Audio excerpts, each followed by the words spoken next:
फिर स्वागत है। युवा तक कार्यक्रम में जो हमारे मुद्दे जो वर्तमान में चल रहे हैं, आगे आने वाले समय में क्या क्या भर्तियों की परिस्थितियां होंगी और युवा बेरोजगारों की मांग सरकार तक क्या है, इन सब मुद्दों को लेकर मैं चर्चा करूंगा।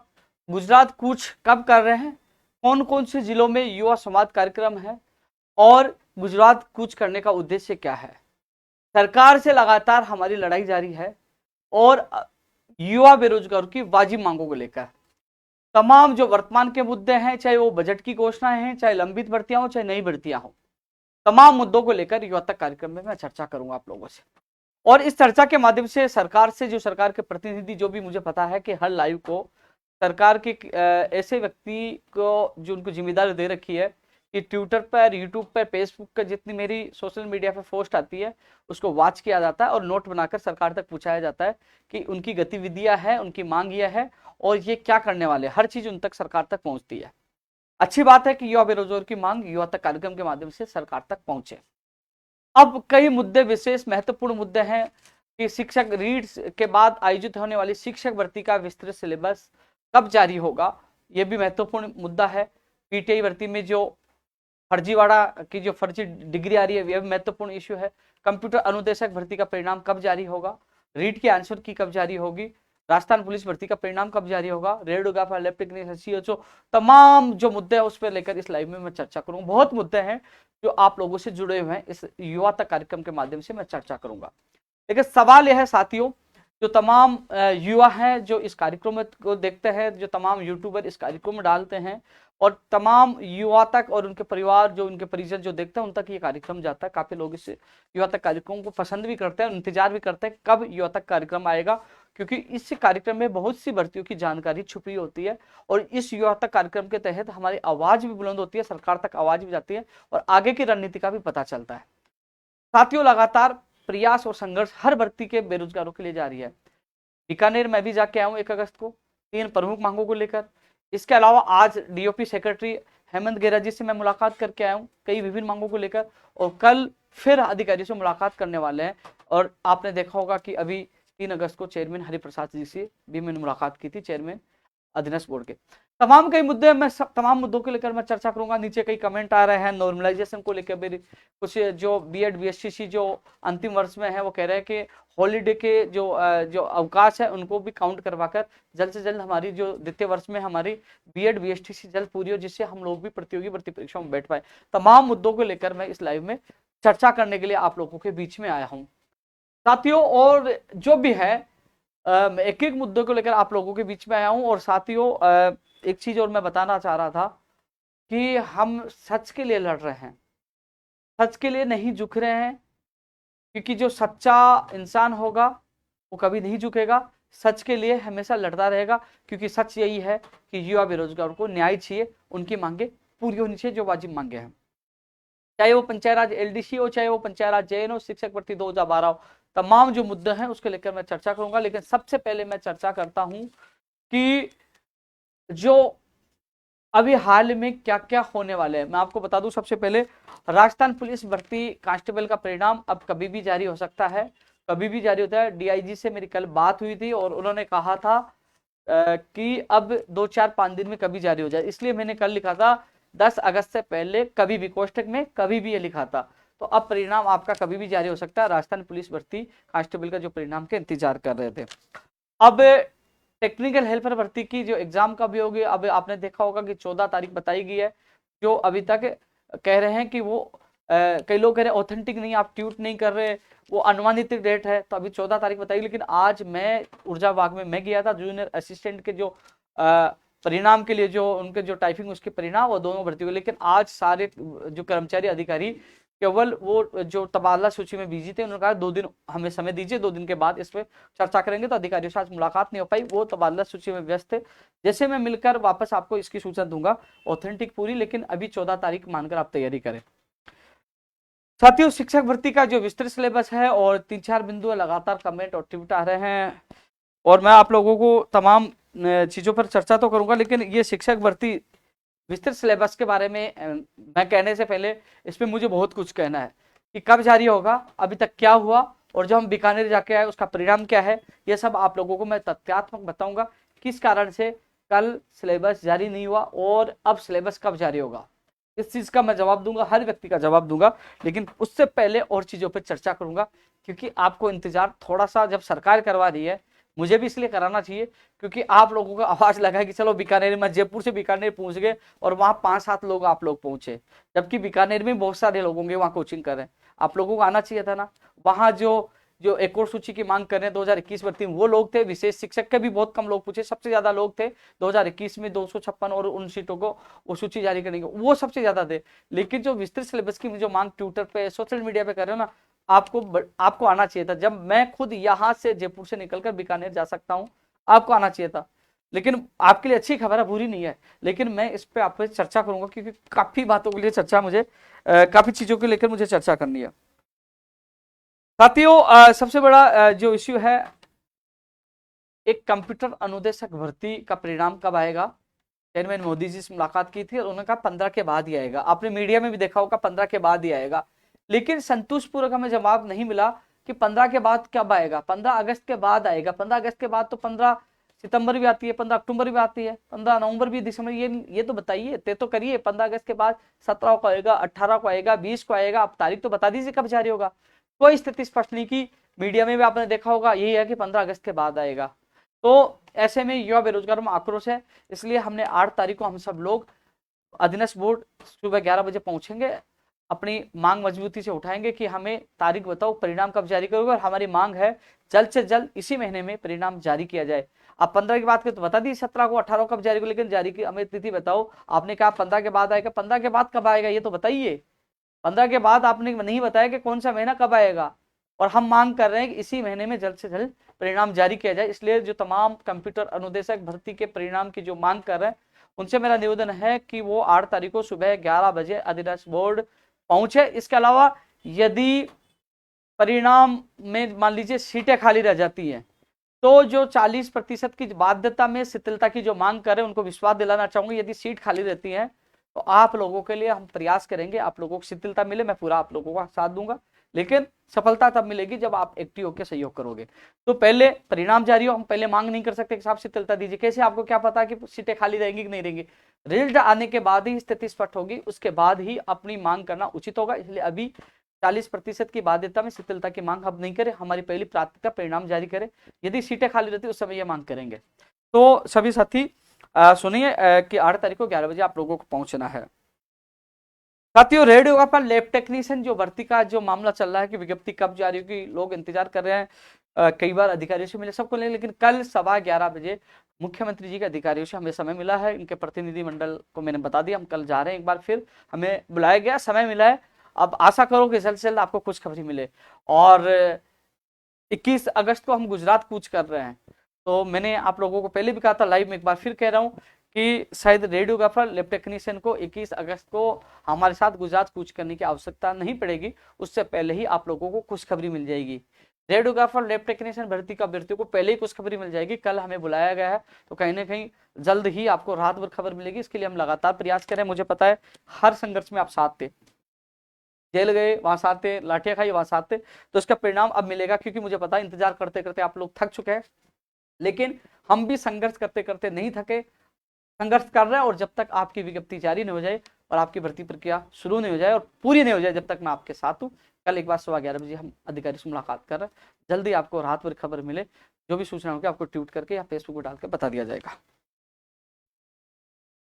साथियों, पीटीआई भर्ती के भी काफी अभ्यर्थी हैं। जो पहले 2018 में 22,000 आवेदन आए, 22 में भी 4,000 लोग लगे, कुछ लोग अपेयरिंग में थे। अब कहा जा रहा है कि जो 4 साल के जो यहाँ राजस्थान में कोर्स है, करीब 3,000 लोग ही राजस्थान से पास होते हैं। तो लगभग 20-22 हजार लोग अभी तक जो आंकड़े के अनुसार होते हैं, लेकिन अब हो गए 54 से 55 हजार। यानी कि अचानक इतने डिग्रियां कहाँ से आई, ये जांच का विषय है। सख्ताई से जो बाहर से डिग्रियां लाई गई उनकी जांच हो, ये मांग भी अधीनस्थ बोर्ड हम चेयरमैन साहब से मिलकर मजबूती से रखेंगे। 8 तारीख को ही रखेंगे। आप सब भी पूछिए, 8 तारीख को मजबूती से मांग रखेंगे कि पीटीए की जो फर्जीवाड़े की जांच की जाए, क्योंकि फर्जी व्यक्ति योग्य अभ्यर्थियों के भविष्य पे डाका नहीं डाले, उनके भविष्य के साथ खिलवाड़ नहीं करे। ये मांग भी, क्योंकि फर्जी व्यक्ति को बाहर करना चाहिए। इसके लिए मैं आप लोगों के साथ हूँ। मजबूती से आपकी आवाज उठाई जाएगी और उम्मीद है कि हमेशा की तरह हमारा संघर्ष कामयाब होगा। पहले भी संघर्ष किया 460 से, 5546 आपकी पोस्ट आई। ये आपके और हमारे संघर्ष का परिणाम है, तो ये परिणाम भी आएगा। कंप्यूटर अनुदेशक भर्ती के इंतजार कर जो अभ्यर्थी उनको भी परिणाम मिला, संविदा से स्थायी भर्ती। तो संघर्ष लगातार करते रहिए, परिणाम एक दिन जरूर मिलता है। सच्चे दिल से और ईमानदारी से किया गया संघर्ष हमेशा कामयाब होता है। मैं चर्चा करूंगा, मैं सब पे चर्चा कर रहा हूँ, चर्चा सब पे कर रहा हूँ। मैं कनिष्ठ अनुदेशक भर्ती विकास मीणा जो है इसमें एक्टिव है, कृष्ण कुमार है, वो तमाम साथियों से कनिष्ठ अनुदेशक भर्ती को लेकर आप संपर्क कर लेना। और हमने रणनीति बनाई है, ये कनिष्ठ अनुदेशक भर्ती को जानबूझकर ठंडे बस्ते में डाल रखा है। और अभी भी जो कनिष्ठ अनुदेशक भर्ती का इंतजार करने वाले अभ्यर्थी नहीं जागे, तो ये जानबूझकर नियमों में संशोधन की फाइल पिछले कई महीने से घूम रही है। और उन्होंने हमें कहा था फरवरी मार्च तक विज्ञप्ति आ जाएगी, अप्रैल भी निकल गई, मई भी निकल गई, जून भी निकल गई, जुलाई भी निकल गई, अगस्त निकल रही है, और अभी तक कोई अता पता नहीं है। तो हम लोग इसमें रणनीति बना रहे हैं, और ये जो गुजरात कूच में कनिष्ठ अनुदेशक भर्ती की विज्ञप्ति जारी हो, ये भी अहम मांग होगी। ये प्राथमिकता के साथ ये मांग रखी जाएगी, इसकी विज्ञप्ति जल्द से जल्द जारी है। ये लोग इनसे संपर्क करिए, विकास मीणा जी से और कृष्ण कुमार जी से। रणनीति हम बना चुके, हम लड़ेंगे और जीतेंगे, घबराने की आवश्यकता नहीं है। इसकी विज्ञप्ति आज नहीं तो कल जारी करनी होगी, हमारा संघर्ष कामयाब होगा, नियम संशोधन भी होगा और विज्ञप्ति भी जारी होगी। लेकिन अभी फिलहाल ठंडे बस्ते में, इसके लिए थोड़ा सा हमें तपना होगा और संघर्ष करना होगा। आपका भाई उपेन्द्र यादव आपके साथ है, कंधे से कंधा मिलाकर साथ देगा और परिणाम भी देगा। इसके अलावा साथियों, जो पंचायत राज जेईन भर्ती की जो बात कर रहे हैं, पंचायत राज जेईन के लिए 544 की जो वित्त विभाग में गई थी, इसके बाद अभी तक कोई अपडेट नहीं आई है। 2100 प्लस 544 भर्ती की हम मांग कर रहे हैं। और अभी कार्यालय में मीटिंग हुई थी, तमाम, चाहे वो सीताराम हो, चाहे पप्पू लाल हो, चाहे सरदार सिंह हो, चाहे अनिल हो, तमाम इस भर्ती से जुड़े सभी अभ्यर्थियों से मेरा निवेदन है, इन जिनका मैं नाम लिया इनसे संपर्क करिए। हमने एक प्लानिंग और रणनीति बनाई है, वो रणनीति कामयाब होगी तो आपके जो पदों पर घोषणा सरकार ने की, उसमें सरकार को भर्ती निकालनी पड़ेगी। हर जगह हम मजबूत है। हमारे पास आरटीआई है जिसमें 2 करोड़ 19 लाख रुपए लिए। हमारे पास इनकी घोषणा जो उन्होंने विधानसभा में मंत्री जी ने की 15 मार्च को अनुदान की मांगो, वो हमारे पास हर एविडेंस हमारे पास है। और समझौता, चाहे लखनऊ समझौता हो, चाहे लिखित समझौता हो, हर जगह सरकार से समझौता हुआ, तो हम मजबूत है। लेकिन कमजोर इस जगह है कि आप लोग एकजुट नहीं हो पा रहे हो, 15-20 से ज्यादा नहीं बढ़ पा रहे हो। अपने भविष्य के लिए मैं एक बार पुनः आपसे अपील करूंगा, एक बार मजबूती से आप आइए और देखना इस मजबूती का परिणाम आपको अच्छा मिलेगा, क्योंकि ये लड़ाई अब अंतिम चरणों में चल रही है। और यदि आप लोग नहीं उठ पाओगे, आप लोग जुड़ नहीं पाओगे, तो लीडरशिप करने वाला भी कुछ नहीं कर पाएगा। आप लोग पूरी मदद करोगे, पूरा सहयोग करोगे। मदद किसकी मांग रहा हूं मैं मदद केवल आप लोगों की आने की मदद मांग रहा हूं। आप जब जब धरने प्रदर्शन में आए, खाने की व्यवस्था करनी हो, टेंट की व्यवस्था करनी हो, या कहीं किसी चीज की व्यवस्था करनी हो, कभी भी आपसे एक पैसे के सहयोग के लिए नहीं कहा। कहीं से मुझे पता है कैसे सहयोग हुआ है, कैसे टेंट की, कैसे खाने की व्यवस्था करवाई है। जहां मान लीजिए थाने में भी चले गए तो डॉक्यूमेंट्स की, वकील की, किसी प्रकार की समस्या का आपको सामना नहीं करना पड़ा। हर जगह आपको सुविधा उपलब्ध करवाई गई। लेकिन कम से कम आप लोग मजबूत होकर आइए। आप लोग मजबूत होकर आओगे, आप कहोगे तो मैं पूरी दुनिया से लड़ने के लिए तैयार हूं, और कह रहा हूं भर्ती ला कर दूंगा, लेकिन साथ आपका चाहिए। इसलिए एकजुट हो जाओ। मिशन गुजरात 21 अगस्त पे ध्यान दो, लड़ेंगे और जीतेंगे। इसलिए सभी से मेरा निवेदन है, एक दिन अपने भविष्य के लिए एकजुट हो जाओ, एक दिन। और ये दिन आपके लिए बड़ा महत्वपूर्ण होगा। इसलिए 21 अगस्त का ध्यान रखें, मजबूत हो जाए, मिलिए, रणनीति बनाइए और प्लानिंग करिए और अपने भविष्य को बचाइए। अन्यथा फिर यदि आप एकजुट नहीं हो पाए, और फिर मुझे दोष मत देना, क्योंकि लास्ट बार आप लोगों के लिए मैं भी प्रयास करूंगा। और इस बार आप लोग एकजुट नहीं हो पाए और साथ नहीं है, तो फिर मुझे मत कहना उपेन्द्र यादव ने साथ नहीं दिया। जब आप लोग ही इकट्ठे नहीं हो पाओगे, आप लोग ही साथ नहीं दोगे, तो उपेन्द्र यादव क्या करेगा? ट्विटर खेलने पे या ट्वीट करने से ये भर्ती नहीं आती, धरातल पे लड़ना पड़ता है। इसलिए आपको हर सुविधा मिल रही है, तो कम से कम लास्ट बार आपसे मैं अपील कर रहा हूँ। और इस बार भी आप एकजुट नहीं हो पाए तो फिर मुझे दोष मत देना, मैं भी इस भर्ती को भूल जाऊंगा। क्योंकि मैं आपके जो कई लोग आते हैं, 15-20 लोग आते हैं, उनका मैं पीड़ा समझता हूँ, उनका जब मैं चेहरा देखता हूँ तो मैं सब कुछ भूलकर फिर भी मैं मजबूती से आवाज उठा रहा हूँ। लेकिन मैदान में लड़ने के लिए हमें मजबूती से साथ चाहिए। तो आप सबसे मेरा निवेदन है कि आप लोग 21 अगस्त के मिशन की तरफ ध्यान दें। और जो कार्यक्रम जारी किया है, हर जिलों में सब लोगों से मुलाकात करूंगा, आपके साथी कहें वो भी मिले। तो इसलिए आप लोग एक बार इस अपील को गौर से सुने, जाने, चिंतन करें कि एक दिन आपका भविष्य बना सकता है। तो इसलिए एकजुट हो जाओ साथियों। जो 2 वर्ष की छूट देने की घोषणा मुख्यमंत्री जी के द्वारा की गई थी भर्तियों में, आज मैं डीओपी सेक्रेटरी हेमंत गेरा जी से मैं मुलाकात करके आया हूं। कि जो जिनमें एग्जाम नहीं हो, फॉर्म भर चुके हैं, क्या वो रीओपन होंगे, या फिर आने वाली भर्ती परीक्षाओं में 2 वर्ष की छूट का लाभ अभ्यर्थियों को मिलेगा।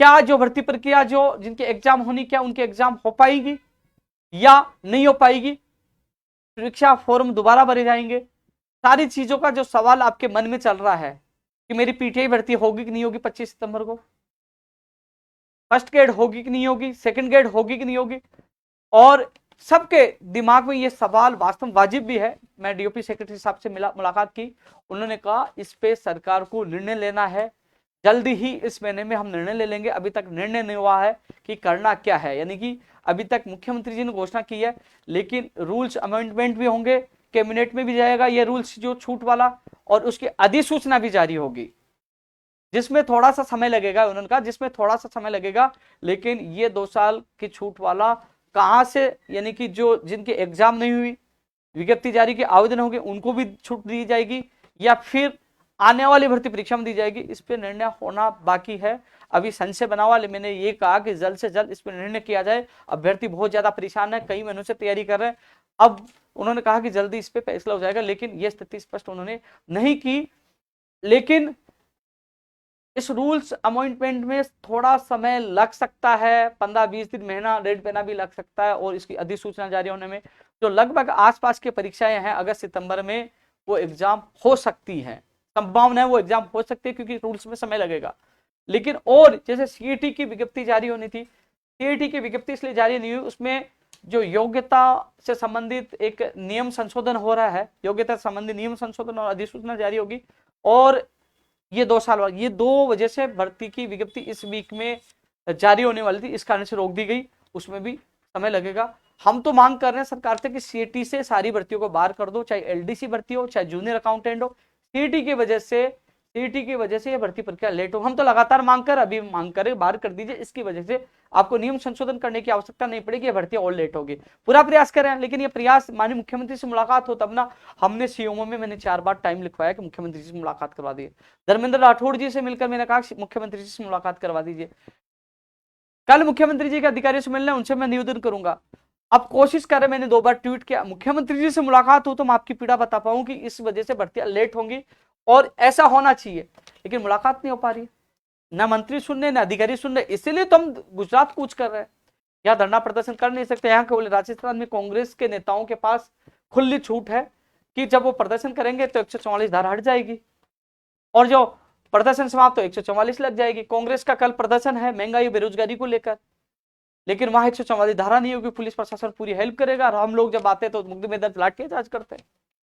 लेकिन अब हम भी नहीं रुकने वाले, सच के लिए हम लड़ाई लड़ेंगे, न लाठी से डरेंगे ना मुकदमे से डरेंगे, या तो आप जानते ही हो, लड़ते किसी के बाप से नहीं है, लड़ते सच के लिए और लड़ेंगे, चाहे गोली चलाओ चाहे लाठी चलाओ, कि सच के लिए लड़ रहे हैं। मैं मेरे बेरोजगार को रोते हुए नहीं देख सकता, न उनको दुखी देख सकता। मैं जब तक जिंदा हूं अंतिम सांस तक आप लोगों के लिए लड़ूंगा।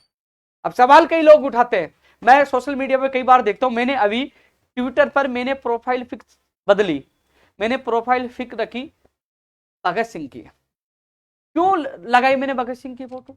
कुछ लोग कमेंट कर रहे हैं ये आप पार्टी में जाने का क्लू दे रहे हैं, एक वो दे रहे हैं कि आप पार्टी में जा सकते हैं, आप पार्टी का क्या, आप पार्टी का है क्या भगत सिंह, या किसी और पार्टी का है क्या भगत सिंह? भगत सिंह हम सबका है, हम उन पे गर्व करते हैं। वो लोग जो हमारी आजादी में अहम भूमिका निभाने वाले थे। हर पार्टी के लोग अपने अपने नेता पकड़ लिए कि ये मेरा ये मेरा। क्या भगत सिंह को शहीद का दर्जा दिया किसी? भगत सिंह जितनी यातनाएं सहन करके अपने देश को आजाद कराने में कितनी बड़ी महत्वपूर्ण भूमिका निभाई। मैं देख रहा था कांग्रेस के तमाम नेता जवाहरलाल नेहरू जी की फोटो लगा रहे थे, कई लोग तिरंगा यात्रा निकाल रहे हैं। लेकिन क्या भगत सिंह को याद करना गुनाह है क्या? मैंने कि मेरे कार्यालय में भी, जब कार्यालय खोला तब भी मेरे कार्यालय में भगत सिंह की फोटो लगी हुई है, और भगत सिंह की फोटो मैंने लगाई कि वास्तव में उसका बड़ा योगदान था, इसलिए लगाई। और इसलिए भी लगाई कि गुजरात में हम लोग भगत सिंह बन के जा रहे हैं, हमें हमारी मांगे दबाई जा रही है, सुनी नहीं जा रही। हमने मुख्यमंत्री जी से समय मांगा, मंत्रियों से मुलाकात होती है, वो नहीं सुन रहे, अधिकारी नहीं सुने, हम परेशान और दुखी होकर भगत सिंह बनकर हम गुजरात जा रहे हैं, भगत सिंह बनकर। इसलिए मैंने भगत सिंह की वो फोटो लगाई। और दूसरी बात, जो छोटी हरकतों पर कांग्रेस के, यूथ कांग्रेस के हो, चाहे कांग्रेस के और चाहे वो सेवादल कांग्रेस के, मैंने एक ट्विटर पर उसको कोट करके आपको मैंने बताया था कि कैसी हरकतें कर रहे हैं, उनको प्रशिक्षण दिया जा रहा है उनके आकाओं के द्वारा कि उपेंद्र यादव को बदनाम करिए। अरे यार, जितना दम हो बदनाम कर लीजिए। कृपया, जिसने ट्वीट करके मैंने कोट करके लिखा था, एक बार आप कमेंट तो पढ़िए, बेरोजगारों ने कितनी शानदार आपको जवाब दिया है। यदि आपने उसको पढ़ लिया तो मुझे नहीं लगता कि आप ट्विटर पे रह पाओगे। शर्म आनी चाहिए जब आप सच्चाई का सामना नहीं कर पा रहे और आप अनर्गल बातें कर रहे हो, बदनाम करने की कोशिश कर रहे हो। पता है इस संगठन में आने के बाद किन किन समस्याओं का सामना मुझे करना पड़ता है। मेरी युवा साथियों, आपको मैं बता रहा हूं, कभी कहते ये बीजेपी का है, कभी कहते ये तो कांग्रेस ही है, भगत सिंह की फोटो लगा लिया आपका है। लेकिन कभी आप लोगों ने सोचा कि ये बंदा लाठी खाता है, ये बंदा बीकानेर जाता है, ये बंदा लखनऊ जाता है, ये बंदा दिल्ली जाता है, जेल जाता है, अनशन करता है और सीधा टकराता है और पेपर माफियों से और बड़े बड़े नेताओं से टक्कर लेता है। किसके लिए? आप लोगों के लिए। मेरी पार्टी मेरी युवा है, मरता हूं आप लोगों के लिए। जिस दिन मैंने राजस्थान बेरोजगार एकीकृत महासंघ छोड़ दिया ना, उस दिन आपको एहसास होगा कि कोई इंसान जो आपके लिए कहां से बजट का मैनेज करके, मैं आज वो मैनेज कहां से करता हूं मैं बता सकता हूं, लेकिन अधिकतर मेरे साथ वो कर्मचारी जुड़े हैं, ये सरकार उनके पीछे लग जाएगी आप आर्थिक सहयोग क्यों कर रहे, क्योंकि मेरे मित्र है, मेरी टीम है, मैं जानता हूं कैसे मैं मैनेज करके सारा कुछ कर रहा हूं। क्योंकि युवा बेरोजगार कितना परेशान और दुखी है, मैं उनसे एक पैसा किसी नहीं लेता, लेकिन मैनेज करने की कला है, क्योंकि 11 साल से लगातार संघर्ष कर रहा हूं, तो मुझे पता है संगठन में कैसे चला रहा हूं। लाठियां खाता हूं, जेल जाता हूं, सड़कों पर। आप जो मेरे आंदोलन माते युवाओं को पता है, सब पहले उनको खाना खिलाता हूं, बाद में कुछ खाना खाता हूं, पहले उनको सुलाता हूं, फिर मैं सोता हूं। सड़क के बीच में गर्मी में बैठा रहता हूं, सर्दी में उनके बीच में बैठा रहता हूं, नीचे जमीन पे सोता हूं। लाठियां खाने की बात आती, सबसे पहले लाठी खाता हूं, जेल जाने की बात आती, सबसे पहले जेल जाता हूं। क्या राजस्थान में कोई ऐसा नेता है जो आपके लिए सड़क पे बैठे? कोई आपके लिए भूखा रहे? कोई आपके लिए लखनऊ दिल्ली जाए? क्योंकि इतनी बातें मैं इसलिए कह रहा हूं कि जब मुझे वो ट्वीट उस कांग्रेस के नेता का देखा, इतना गुस्सा आया, मैंने कहा मैं अभी कह रहा हूं, और कांग्रेस के उस नेता को नहीं, तमाम मैं जो मेरा लाइव देख रहे हैं, मैं कह रहा हूं, मेरा कार्यालय है रिद्धि सिद्धि से आगे गंगाराम नगर प्रेम नगर विस्तार में है, मैं चैलेंज देके कह रहा हूं कि मैंने किसी पार्टी की दलाली की हो कभी, और किसी युवा बेरोजगार से भर्ती के नाम पे एक पैसा लिया हो तो साबित करो, वो करने के लिए तैयार हो। सीना ठोक के कह रहा हूं ईमानदार, जब क्योंकि मैं जेल से बाहर आया हूं ना, कोशिश की गई, सब जगह तफ्तीश की गई, सारे जगह पूछा गया, मेरे लोगों को भड़काया गया, बयान दीजिए, लेकिन कुछ नहीं मिला। आज जिंदा हूं, ईमानदारी से लड़ रहा हूं, ईमानदारी। सरकारों से वही लड़ सकता है, वही टकरा सकता है जो ईमानदार और सही हो। लेकिन अब जो ओछी हरकतें शुरू कर दी बदनाम करने, मुझे यह भी पता है साथियों, मुझे यह पता है कई लोग कहते हैं, मैं भर्तियों से हटकर इसलिए बात मुझे याद आ गई तो मैं इन चीज पे बात करने लगा, मैं और मुद्दों पे चर्चा करूंगा। लेकिन मैं एक चीज आप लोगों को बताना चाहूंगा साथियों, लोग कहते 2023 में ये चुनाव लड़ेगा। जब बीजेपी कार्यकाल था, जब मैं संघर्ष कर रहा था, तो कहते कि कांग्रेस से चुनाव लड़ेगा, तो कांग्रेस ही है, क्योंकि उस समय बीजेपी सरकार थी, मैं उस समय भी लाठियां खा रहा था, उस समय भी जेल जा रहा था, उस समय भी मैं इसी तेवर में, इसी आक्रोश में, इसी तरह से सड़कों पर लड़ रहा था। ज्यादा जानकारी की कहने की जरूरत नहीं, मेरी फेसबुक और मेरी यूट्यूब पर और मेरे ट्विटर तो 2019 में ज्वाइन किया, लेकिन आप मेरी फेसबुक पर जाके देखिए या आप गूगल पे जाके उपेंद्र यादव सर्च के पता लग जाएगा कि इस कांग्रेस सरकार में जितना मैंने जो संघर्ष किया, उससे कई गुना संघर्ष मैंने पिछले 5 साल उस सरकार में किया था। आज भी संघर्ष कर रहा हूं, लेकिन कभी झुका और दबा नहीं। अब कह रहे अगली बार, अरे यार मैं एक चीज आपको बता दूं, जागृति स्कूल का नाम आया, मैं वहां प्रदर्शन करने गया, झोटवाड़ा निवारी रोड पे जागृति विद्या मंदिर स्कूल में मैं प्रदर्शन करने गया। वहां मेरे किसी एक मीडिया पत्रकार था झोटवाड़ा उधर रहने, उनका फोन आया कि राजेंद्र शर्मा जी आपसे मिलना चाहते हैं, यानी कि स्कूल के मालिक, यानी कि धीरज शर्मा के पिता धीरज शर्मा जेल के अंदर है, और राजेंद्र शर्मा जी जो मंजू शर्मा जी विप्र बोर्ड की उपाध्यक्ष है, उसके पति हैं, वो स्कूल उनकी है, अंग्रेजी और हिंदी माध्यम की स्कूल है, बड़ी बिल्डिंग है, लेकिन वहां सीएचओ का पेपर लीक होने का मुकदमा दर्ज हुआ, कांस्टेबल भर्ती परीक्षा पेपर लीक में धीरज शर्मा जो संचालक बताया जा रहा, पुलिस की रिपोर्ट में, मैं नहीं कह रहा, पुलिस के प्रेस नोट में है कि वो संचालक बताया जा रहा है उस स्कूल का, वो जेल के अंदर है। यानी कि 2 भर्ती परीक्षाओं का मामला जागृति स्कूल से है, उसकी मान्यता रद्द नहीं की गई क्योंकि वो कांग्रेस की बड़ी नेता जो विप्र बोर्ड की उपाध्यक्ष है, 3 बार कांग्रेस की पार्षद रही और एमएलए का टिकट मांग रही थी, वो कांग्रेस की वो नेता थी, इसलिए उसकी मान्यता रद्द नहीं हुई, संपत्ति जब्त नहीं हुई और भी लोगों का पर्दाफाश नहीं हुआ। दिवाकर पब्लिक स्कूल के बाहर मैंने प्रदर्शन किया, उसके 2-3 दिन बाद ही उसकी मान्यता रद्द कर दी गई।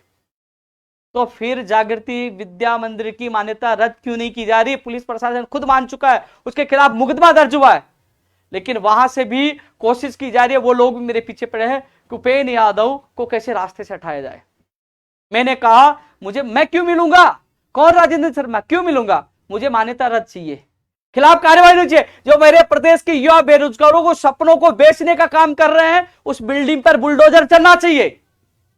तुम क्या समझ रहे हो मिलकर उपेंद्र यादव को खरीद लोगे? उपेंद्र यादव बिकने वाला नहीं है। हिंदुस्तान की क्या पूरे संसार की कोई ऐसी करेंसी नहीं है जो उपेंद्र यादव खरीद पाएगी। मुझे केवल एक ही चीज में सरकार समझौता चाहिए कि उसकी मान्यता रद्द हो, संपत्ति जब्त हो। जिन्होंने कितने बेरोजगारों का भविष्य खराब किया, 2 भर्तियों का नाम आए, कितनी भर्तियों ने पेपर लीक किया होगा, उनके खिलाफ कार्रवाई होनी चाहिए। सरकार की कथनी और करनी मंत्र होना चाहिए। मैं कल शिक्षा मंत्री जी को भी ज्ञापन देने जा रहा हूं। लोग सोच रहे हैं मेरी सीएचओ, मेरी रेडियोग्राफर उस पर चर्चा क्यों नहीं कर रहा? क्या मेरी पर्सनल दुश्मनी है क्या जागृति स्कूल से? बताइए आप। मैं आप लोगों के लिए लड़ रहा हूं। और जो सवाल उठा रहे कि 2023 में चुनाव की, मैंने एक जागृति स्कूल का उदाहरण दिया। मैंने कई मंत्रियों पर उस समय आरोप लगाए थे और सीबीआई जांच करवा लो, पेपर माफिया। मैंने पहले बताया कि कई बार मेरे रेकी की जाती है। मुझे नहीं लगता, मैं आज कह रहा हूं, मेरी बात नोट कर लेना, मुझे नहीं लगता कि ये सब लोग, क्योंकि बड़ा षड्यंत्र बन चुका है, क्योंकि मैं पोल खोलते नजर आ रहा हूं, ना बिक रहा हूं ना झुक रहा हूं। खरीदने की कोशिश किया है, बिक नहीं रहा, जेल में डाल रहा, 12 के फील्ड लड़ रहा हूं, तो इनके पास लास्ट चारा होगा इस दुनिया से हटाने का। मुझे जो लोग 23 के सपने दिखा रहे ना, मुझे नहीं पता कि मैं 2023 देख पाऊंगा, लेकिन ये जरूर जब तक जिंदा हूं मैं, क्योंकि मुझे पता है खतरा है, कभी भी कोई आके को भी टपका के चला जाएगा, लेकिन जब तक जिंदा हूं उपेंद्र यादव यूं दहाड़ता रहेगा, सच के लिए लड़ता रहेगा। और जिस दिन मेरी मौत होगी ना, मैं कह रहा हूं हंसते हंसते जाऊंगा इस दुनिया से, डरता किसी से नहीं, कुछ सच के लिए लड़ रहा हूं।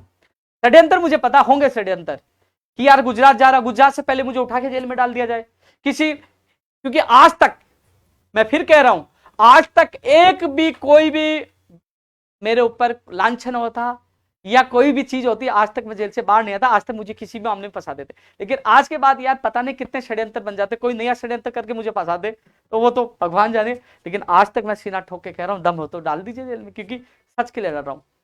लेकिन फिर भी मैं आप लोगों को इतनी चीजें इसलिए बता रहा हूं क्योंकि कई बार उस समय मामला गर्म हो, उसको ठंडा कर दिया, लेकिन मुझे जो इनपुट मिलते, कई बार मैं देखता हूँ यार ये लोग क्यों घूम मेरे मकान के, जब वो देखते मुझे घूर के देखते, कई बार मैं देखता हूँ तो मुझे शंका होती है कि कहीं ना कहीं कोई प्लानिंग, कोई रणनीति है। रणनीति, मान लीजिए मेरी गाड़ी खड़ी है, उसमें कुछ हथियार डाल गए, कुछ नशीले चीजें डाल गई, या किसी चीज को कुछ भी करके कैसे फंसाने की कोशिश कर सकता है। लेकिन मैं जेल भी जाने के लिए तैयार हूँ, मरने के लिए तैयार हूँ, क्योंकि जान हथेली पे लेके चलता हूँ। मैं मेरी युवा बेरोजगारों के लिए लड़ रहा हूँ। जब सरकारों से सीधे टकरा रहा हूँ तो सच के लिए लड़ रहा हूँ और लड़ता रहूंगा। मेरी किसी कांग्रेस सरकार से, माननीय मुख्यमंत्री से, किसी से दुश्मनी नहीं है। केवल मैं इसलिए झुक नहीं आ रहा कि आपने जो कहा वो करिए। आपने 1 लाख भर्तियां बजट में घोषणा की, लेकिन उनका वर्गीकरण तो करिए कि कौन कौन से विभाग में, कौन कौन से पदों पे, कितने पदों पे वैकेंसी आएगी, कब विज्ञप्ति जारी होगी और कब तक ज्वाइनिंग, उनका वर्गीकरण करिए। मुख्यमंत्री जी आपसे हाथ जोड़ के निवेदन कर रहा हूं, मीटिंग करिए, बताइए वो 1 लाख भर्तियां कौन सी है, लोगों को पता चले वो तैयारी किसकी करें। जो लंबित भर्तियां वो नहीं हो पा रही, नहीं भर्तियां, तो इसलिए लड़ाई चलिए। जो लखनऊ समझौता हो, मंत्रियों का समझौता, तमाम मांगे पूरी हो, और मांगों के लिए मैं लड़ रहा हूं। मेरी कोई पर्सनल मांग नहीं यार। यदि कोई मंत्री, एमएलए या कह दे कि उपेंद्र यादव ने कोई पर्सनल किसी का तबादला करवाया है कुछ, मैं तो कभी तबादले के लिए नहीं जाता। कई लोग मेरे मित्र आते हैं, यार आप मंत्री से सीधे मिलते, मेरा तबादला करा, मैं हाथ जोड़ लेता हूँ। भैया मैं तबादला करा लूंगा तो बड़ा एहसान हो जाएगा, मुझे फिर झुकना पड़ेगा, मैं झुक नहीं सकता, क्योंकि मैं मेरे युवा बेरोजगारों को, सपनों को मुझे बचाना है। मैं हाथ जोड़ के मना कर देता हूँ। कई लोग मेरे दोस्त नाराज हो जाते हैं। नहीं तो मैं जा सकता हूँ, जानकारी में मिलता हूँ मंत्री साहब, 2 तबादले करते, नहीं करेंगे क्या? लेकिन नहीं, क्योंकि मैं स्वाभिमानी जिंदगी जी रहा हूँ, क्योंकि मैं चाहता हूँ कोई एक छोटा सा भी आरोप न लगाए। मैं मेरे बेरोजगार के लिए जी रहा हूँ। मुझे पता है ये चीजें आपको लग रहा है कि मेरी भर्ती के बारे में क्यों नहीं बोल रहे आप, ये एक्स्ट्रा चीजें क्यों बोल रहे हो। क्योंकि कई बार जो आदमी मेहनत करता है भागता है तो वो उसके दिल से आवाज निकलती है। वो विशेष जो विशेष शिक्षकों के अधिक से अधिक पद निकालने की मांग थी। रीट के बाद जो शिक्षक भर्ती उसका विस्तृत सिलेबस और जो रीट 2018-21 में जो पद खाली थे, कई लोग कह रहे कि पद खाली है, 256 पद खाली है, ये पद खाली है, सूची जारी नहीं हो रहे, कार्यालय लोग चक्कर काट रहे थे। अब मैं शिक्षक भर्ती के विस्तृत सिलेबस के बारे में बात करना चाह रहा हूं। मंत्री जी से मैं मिला। अब एक चीज और बता रहा हूं, जो कई लोग विस्तृत सिलेबस के लिए बात कर रहे हैं ना कि अभी तक क्यों जारी नहीं हो, अब आ रहा था, अब आ रहा था, अब आ रहा था, आ जाएगा आ जाएगा आ जाएगा, अभी तक क्यों नहीं आया, सवाल इस पे उठा रहे। आप सोचिए, उपेंद्र यादव के अलावा कोई गया? किसी ने भाग दौड़ की, किसी ने फोटो खिंचवा के डाल दी, ट्वीट कर दिया, उसको आपने मान लिया? पता है पहले हम लड़ाई लड़े कि कठिनाई स्तर कम हो, क्योंकि लेवल फर्स्ट में इतना कोई दिक्कत नहीं, लेवल फर्स्ट में 12वीं तक का है, वो तो 12वीं करके आप बीए करके आप बीएसटी से डीएलएड कर रहे हो तो आप साइन कर सकते, लेकिन वो ग्रेजुएशन लेवल का था, फर्स्ट के सेकंड के लेवल का उनका कठिनाई स्तर था, तो उनका कठिनाई स्तर कम करवाया कि नहीं करवाया? आपका सबसे ज्यादा जीके जुड़वाया कि नहीं जुड़वाया आपके सिलेबस में? और अब आपका विस्तृत सिलेबस के लिए पता है मुझे मंत्री जी एक बार, 2 बार, 3 बार, 4 बार मिले। जब मंत्री जी से मिलने के बाद एसीएस शिक्षा विभाग से मुलाकात की, नहीं मेरे पास लेटर नहीं आया, मैं उन्हीं एसीएस के सामने मैंने कहा ठीक है कल आपके पास लेटर आएगा। फिर दोबारा गया और मैंने कहा मंत्री जी को कि मंत्री जी आप लिखिए इस पे, क्योंकि वो एसीएस साहब ये कह रहे हैं पीके गोयल जी कि मेरे पास लिखित में कागज आएगा तब मैं मीटिंग बुलाऊंगा बोर्ड की और बीकानेर निदेशालय की शिक्षा मंत्री की अध्यक्षता में। आपने देखो कि मैंने नोट करवाया, लिखवाया, आपने देखा हो तो, जो हवा में बात करते हैं ना कि क्या हुआ सिलेबस का, एक एक चीज के लिए 10-10 बार भागा हूं आप लोगों के लिए, लिखवाया और जाके एसीएस साहब को मैंने दिया कि ये लो साहब। फिर उन्होंने फिर 7 तारीख की मीटिंग रखवाई, फिर वो जो चुनाव की वजह से वो उदयपुर चले गए, सब लोग उदयपुर से वापस आए, एसीएस साहब 20 तारीख तक बाहर चले गए, और उसके बाद 24 तारीख को मीटिंग हुई, और उसके बाद 28 तारीख को जो उसके मिनट्स आए, फिर मामला ठंडे बस्ते में, फिर शिक्षा मंत्री जी से मिला, फिर शिक्षा मंत्री जी ने फोन किया। अब शिक्षा मंत्री जी थोड़े सीधे हैं, उन्होंने फोन मेरे सामने भी किया, बात भी रखी कि यार मैंने निदेशक महोदय जी को बोल दिया। मुझे फिर कार्यालय आया तो मुझे विशेष शिक्षा वाले मिले, उधर वो सूची जारी करवाने वाले, मैंने कहा यार निदेशक जी सुन नहीं रहे, अब तो बीकानेर जाना पड़ेगा। ऐलान किया, फिर जयपुर से मैं निकला, जयपुर से मैं निकला एक दिन पहले और बीकानेर पहुंचा, और वहां भी बीकानेर पूछा तो वहां भी मंत्री जी ने हेल्प की, उन्होंने निदेशक जी को बोल दिया कि इनकी मीटिंग में निस्तारण करिए, ये लोग यहां बैठ जाएंगे धरने पे। हम गए वहां, धरना किया, प्रदर्शन किया, वहां बैठे। जब निदेशक जी से मुलाकात हुई, निदेशक जी ने कहा कि हमारे पास मैसेज था आप लोग आओगे, मैंने एक दिन पहले ही बीकानेर से टीम जयपुर भेज दी है। मैंने कहा बहुत अच्छी बात है। फिर हमारे सामने डिप्टी जो डायरेक्टर थे उनको कहा कि आप उनको फोन करिए जो बीकानेर से जयपुर गए, उनको कहिए कि जब तक सिलेबस का काम नहीं हो वो बीकानेर नहीं आए। हमारे सामने जो हम कम से कम 5-6 लोग हमारे डेलीगेशन पुलिस वाले वहां मौजूद थे। मैंने कहा यार तो निदेशक जी फोरम में है, बोल रहे हैं कि, मैंने कहा अच्छी बात है वो नहीं आए तो हमारा सिलेबस जारी होना चाहिए, विस्तृत सिलेबस हमारे सामने, क्योंकि उनको पता ही है यहां से नहीं जाएंगे, बोला उन्होंने। और सोमवार को ही जब हमारी जो बात हो रही थी और उन्होंने कहा कि हम लोग अभी ही अधीनस्थ बोर्ड जा रहे हैं, जब हमारी वार्ता हो रही थी, और अधीनस्थ बोर्ड सोमवार को ही पहुंच गए। सोमवार, मंगलवार, बुधवार तक काम चला आपके विस्तृत सिलेबस को लेकर काम चला।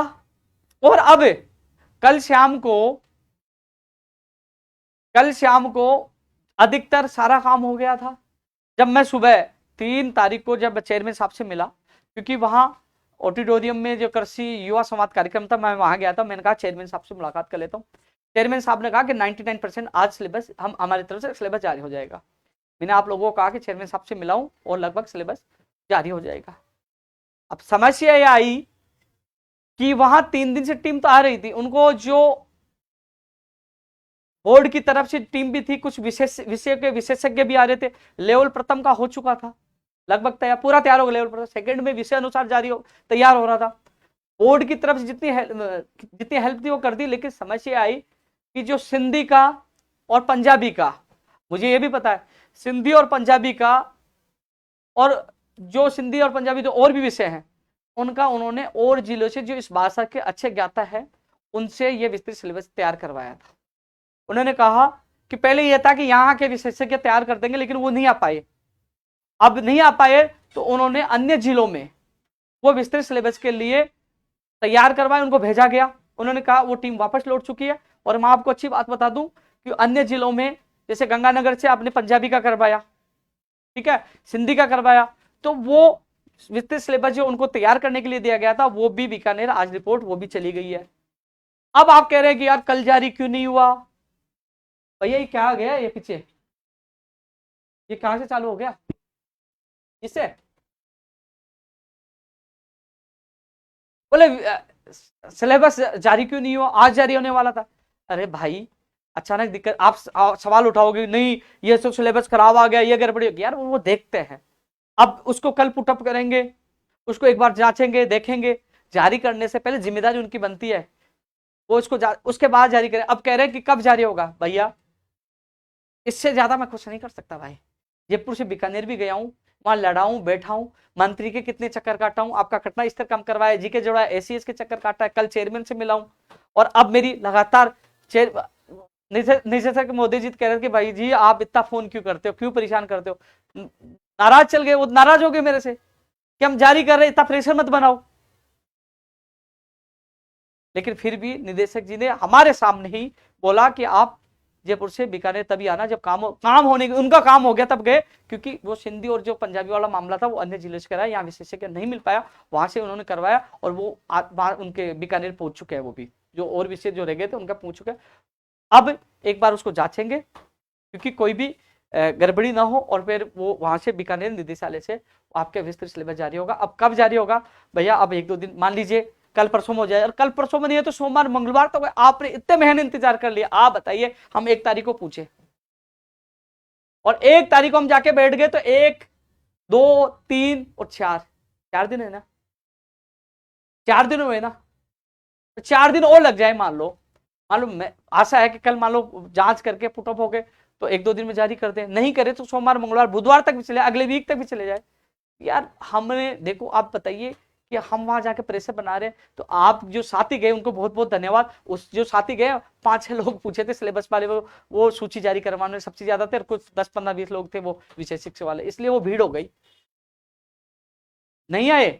फिर भी प्राथमिकता मांग रखी और अब परिणाम मिलने वाले वो भी आप लोगों को संघर्ष। इतनी स्टोरी आप इसलिए बता रहा हूं, कुछ सवाल उठाते कब आएगा कब आएगा, आपने कहा आ जाएगा, आपने कहा फिर क्यों नहीं आए। अरे भाई परिस्थितियां बदल गई, विशेषज्ञ नहीं मिला तो उन्होंने दूसरे जिले से बना दिया। 1 दिन लेट हो गया, 2 दिन लेट हो गया, आपने इतने महीने इंतजार किए, 2-4 दिन इंतजार नहीं कर सकते आप? कभी घर से निकल के चक्कर काटना मंत्री जी का, और कभी निदेशालय चक्कर काटना, और वहां एसीएस शिक्षा आप जाना मिलना, फिर पता चलेगा कि कहां कितनी देर खड़ा देना पड़ता है, मिलना पड़ता है, क्या क्या इंतजार करना, कितना भागना पड़ता है, तब एहसास होगा।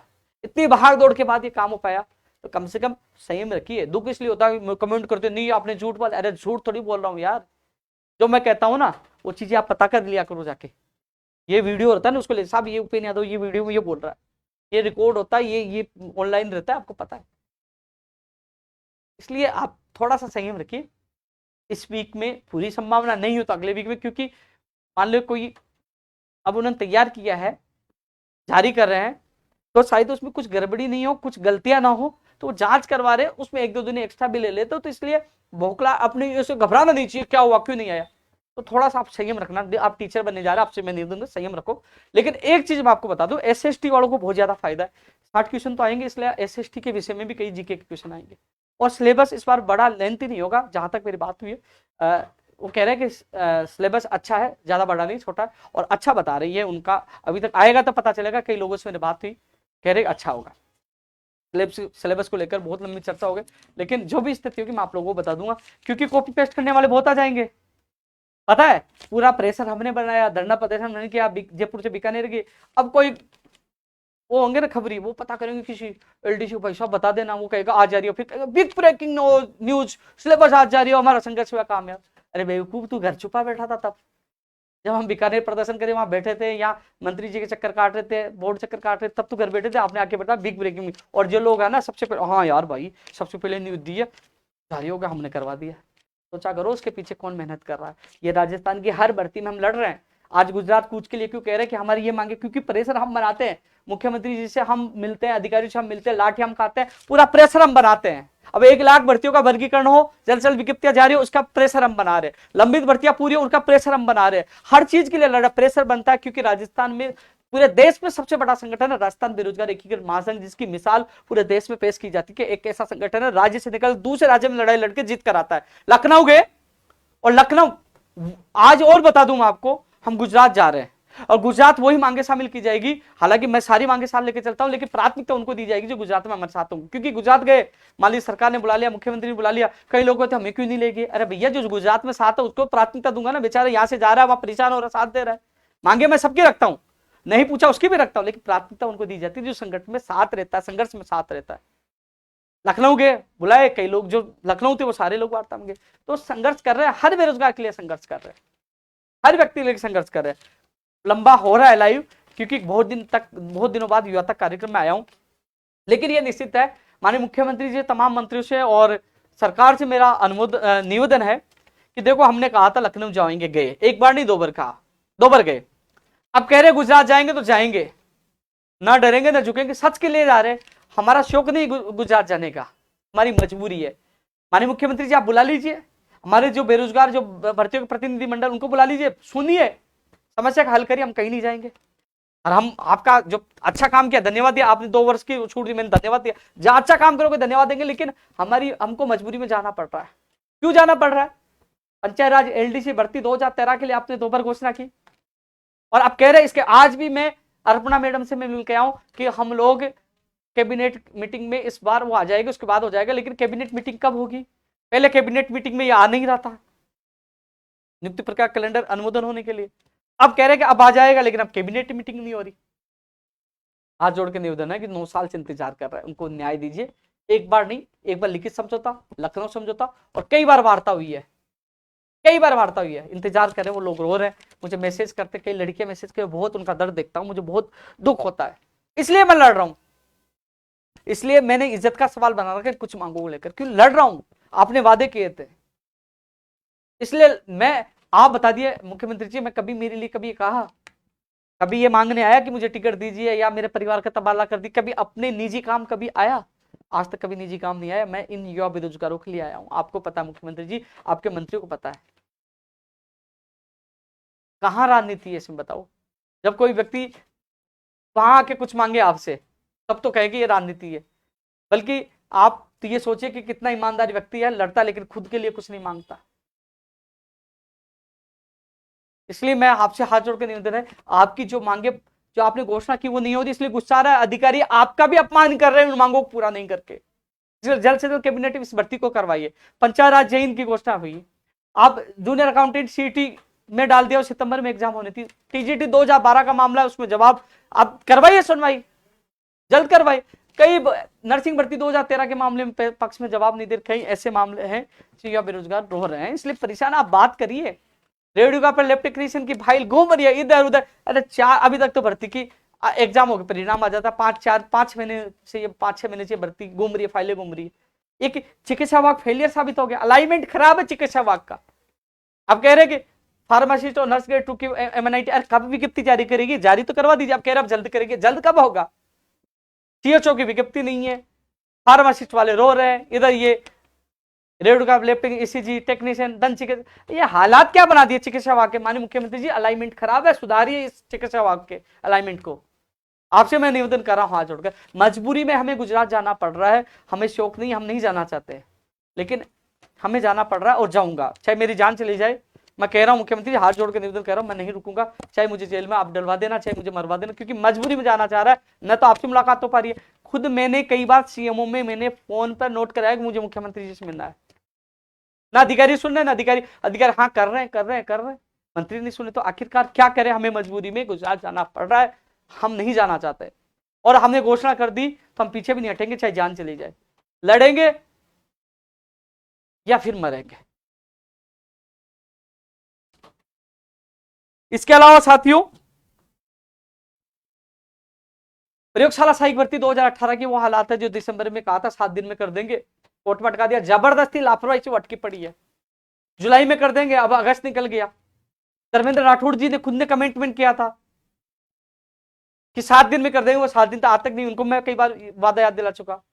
आज इसलिए, और मुख्यमंत्री जी हमारी कौन सुन रहा, प्रयोगशाला साइक 7 दिन के लिए, ये सारे आपने जिंदा कर दिया, हमने धन्यवाद दिया, आपने भर्ती को जिंदा कर दिया, हमने संघर्ष किया, आपने बात मान, लेकिन उसका दिसंबर में रिजल्ट निकालकर जनवरी में ज्वाइनिंग देने की बात थी, अब अगस्त आ गई। हालात यह है 2000 वरिष्ठ अध्यापक फिर 2016 की जो आपने आदेश किया कि वो उसकी प्रतीक्षा सूची जारी, पिकअप लिस्ट जारी होगी, एसएसटी के अलावा और विषय की जारी नहीं हुई, 600 निवासी पद जोड़ने की घोषणा की, सारी चीजों पर सरकार आपके आदेश की पालना ये अधिकारी और मंत्री नहीं कर रहे, इसलिए आक्रोशित हम, इसलिए हम लोग गुजार जाने की घोषणा कर रहे हैं, मजबूरी है हमारी।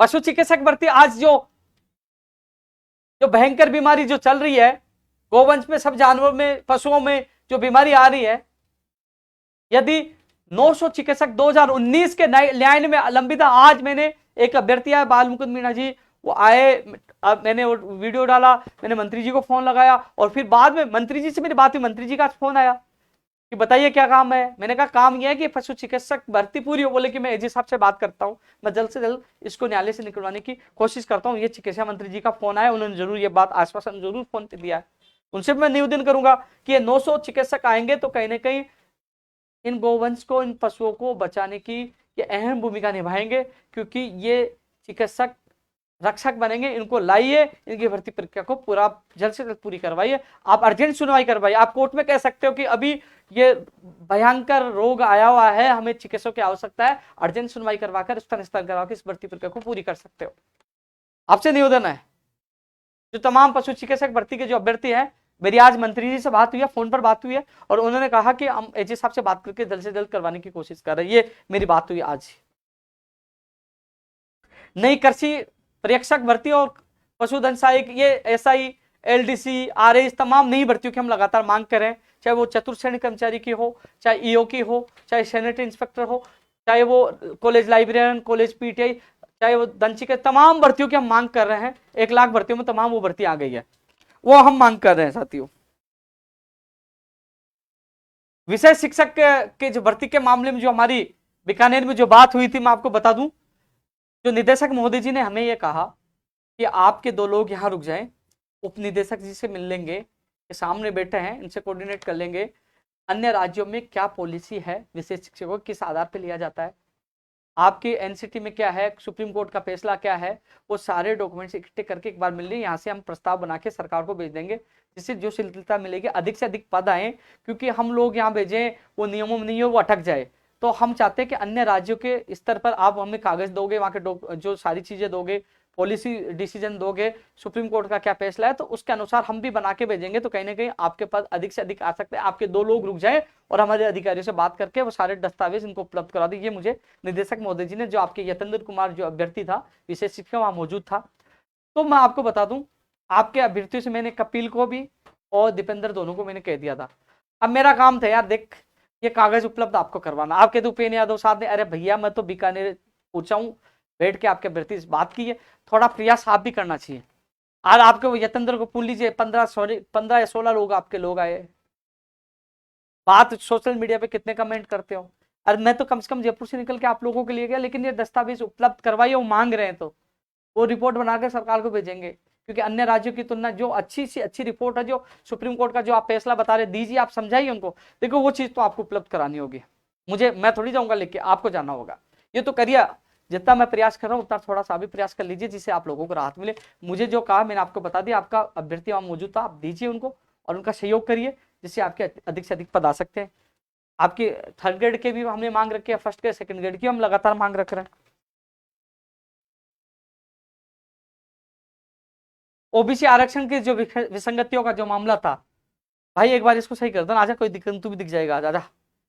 ओबीसी आरक्षण के जो विसंगतियों का जो मामला था, उसमें भी मैंने आज डीओपी सेक्रेटरी साहब से मुलाकात की थी, जो 2 वर्ष वाले मामले में। मैंने कहा साहब ये मामला ज्वलंत होता जा रहा है, ओबीसी, मैं भी ओबीसी वर्ग से आता हूँ, हालांकि राजस्थान बेरोजगार एकीकृत महासंघ में चलाता हूँ, ईडब्ल्यूएस की मांग हो, एसटी/एससी की मांग हो, और चाहे एमबीसी की मांग हो, मैंने हर वर्ग का साथ दिया है। लेकिन इस बार क्योंकि मैं भी ओबीसी से आता हूँ, ओबीसी का अभ्यर्थी मुझे बताता है, मेरा कर्तव्य भी है, मेरा धर्म भी है, क्योंकि जो मैं महासंघ चला रहा हूँ, मैं एक संगठन चला रहा हूं, तो किसी भी वर्ग के साथ गलत हो तो उसका साथ देना चाहिए। मैंने हर वर्ग का साथ दिया है। मैं ओबीसी से आता हूं तो ये नहीं कि ओबीसी से आता हूं साथ दूं, क्योंकि ओबीसी के साथ गलत हो रहा तो इसलिए साथ देना मेरा कर्तव्य है। तो मैंने उन तक ये बात रखी, भाषण लगी, मैं साहब आप समझ लीजिए युवाओं का प्रेशर मेरे ऊपर भी। मैंने कहा मैं ओबीसी आता हूं, तो उन्होंने कहा कि हमने देखो जैसे कई जो बाहर से जो आ रहे थे खेल स्पोर्ट्स में, उस समस्या का भी हमने निस्तारण किया है। अब हम दिव्यांग वाले मामले में भी निस्तारण कर रहे हैं और ओबीसी वाले में करेंगे। हमारा मामला प्रोसेस में है। ज्यादा उन्होंने कुछ बताया प्रोसेस, मैंने कहा लोगों में आक्रोश है, और जो प्रोसेस में जब तक होगा, जब तक कई लोगों को बहुत पदों का नुकसान हो जाएगा। सबसे बड़ी बात, ओबीसी के युवा नेता अब जाग रहे हैं। काश वो पहले जाग जाते तो हजारों पदों का नुकसान नहीं होता, लेकिन खैर अब जाग गए तो पहले वाले पद भी लीजिए, ये भी लीजिए।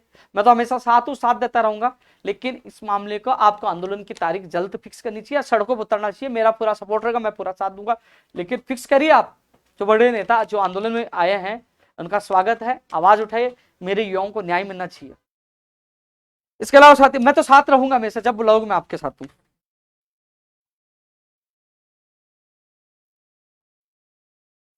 प्रयोगशाला सहायक भर्ती का परिणाम आए, ये मांग भी हम उठाएंगे। लाइव बहुत लंबा हो चुका है, लेकिन करे क्या, बहुत दिन बाद आया हूं आपके बीच में। बीएड बीएसटी से इंटर्नशिप वाले जो लड़के हैं ना, कमेंट बहुत करते हैं। मैंने कहा 4 तारीख को आप 12 बजे आ जाइए, कोई नहीं आया। घर बैठे हर कोई आवाज उठाता है, ये कर दो, वो कर दो, वो कर। यार आप क्यों नहीं आ रहे हो? मैंने कहा था आ जाए 12 बजे, और मैं दोबारा लाइव में बोल रहा हूँ। बीएड बीएसटी से जो इंटर्नशिप वाले कह रहे हैं कि जो इनका छुट्टियों को काउंट किया जाए, तो मैं कह रहा हूँ आप संडे को 12 बजे आ जाइए ऑफिस। मैं कोशिश करता हूँ मंत्री जी के सामने जाके आपकी बात रखूं। मैं केवल आपका सहयोग करता हूँ, आना तो आपको पड़ेगा ना यार। आप आना नहीं चाहते, सोशल मीडिया पर आवाज उठाते हो, घर से निकलना सीखिए। हर व्यक्ति को हर व्यक्ति के लिए संघर्ष करना पड़ता है। आपको भी अपने सपनों के लिए, अपने भविष्य के लिए संघर्ष करना सीखिए। मैं साथ देने के लिए तैयार, मना थोड़ी कर रहा हूँ, आइए। ऐसी बात जो एक ऐप आया कि ऐप से इतने क्वेश्चन मिल गए, ऐप में घपला हुआ है, हमने प्रदर्शन किया, ज्ञापन दिया, वो ज्ञापन पूछा एसपी सिकर के पास, सिकर के एसपी के पास, कॉलेज मेरे पास फोन आया, बोले ऐप का पता दीजिए। मैंने कहा आपका ऐप का पता आप करोगे? बोले शिकायत करता दीजिए। क्या शिकायत है, कौन कौन से क्वेश्चन आए, कब आए, उसने कब कोर्स लिया, सारी चीज मैंने पूछा कि मैं अभ्यर्थियों से पता करके और मैं आपके ऑफिस में मैं ले आऊंगा। मैंने ट्वीट किया, 1-2 लोगों के फोन आए, मैंने बुलाया, कोई नहीं आया। फिर कहते ऐप में इतने क्वेश्चन आ गए, फर्जीवाड़ा हुआ है, ऐप ने पेपर लीक किया है। तो भैया मैं फिर संडे को बुला रहा हूं, मैं आप आइए, मुझे शिकायत दीजिए, मैं आपके साथ एसपी कार्यालय ले जाकर प्रस्तुत करूंगा, साहब ये सबूत और ये लड़का लेके आया है। भैया जब शिकायत करता है तो शिकायत करता भी होना चाहिए ना। मैं अभ्यर्थी थोड़ी, अभ्यर्थी आप हो, मैं तो सहयोग कर सकते हो, जाने के लिए तैयार हो। अधीनस्थ बोर्ड जाके प्रदर्शन किया, अब शिखर एसपी साहब के पास जाने के लिए तैयार हो, लेकिन सबूत तो आपको लेके आना पड़ेगा ना। आप आ जाइए। फिर कह रहा हूं, सवाल उठाना, आवाज ट्वीट करना बहुत आसान है, लेकिन कम से कम संघर्ष करना भी सीखिए।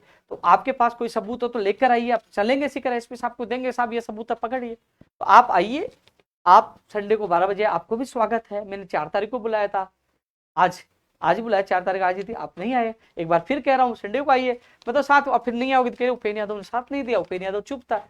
थोड़ा सोच तो लिया करो यार, कम से कम।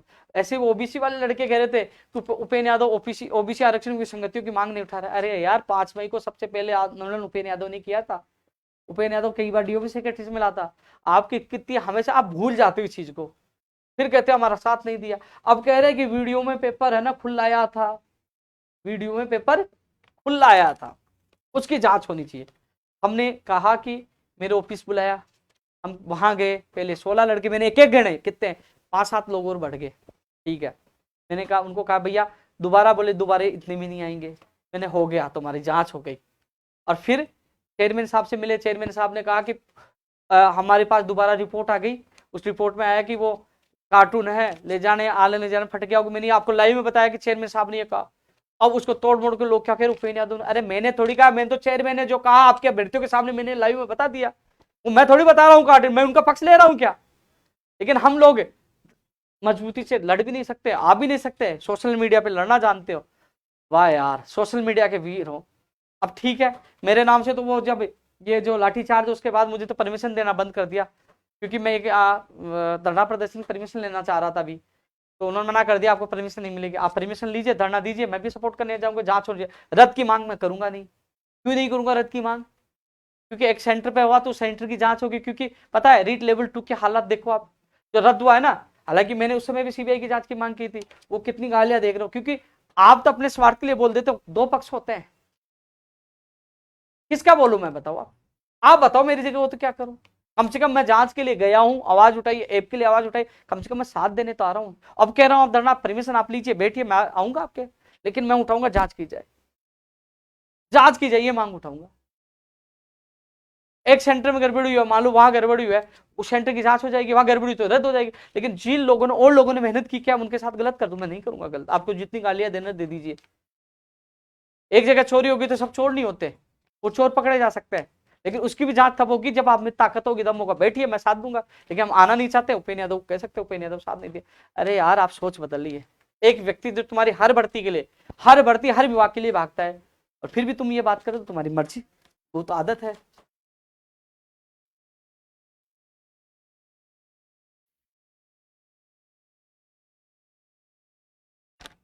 आरएस भर्ती की जो विज्ञप्ति सितंबर तक ही जारी हो पाएगी, नई आरएस भर्ती की विज्ञप्ति सितंबर तक ही जारी हो पाएगी। इस महीने अंतिम तक वो अभ्यर्थना आरपीसी जाएगी। फायरमैन के लिए कल अधिकारियों से, कल वापस आईएएस अधिकारी है, उनसे कल मिलने जा रहे हैं अभ्यर्थियों के साथ। फायरमैन भर्ती का जो इसका जो फिजिकल और प्रैक्टिकल होना है, इसकी तारीख नहीं मिल पा रही, कल इसके लिए मैं मिलने जा रहा हूँ।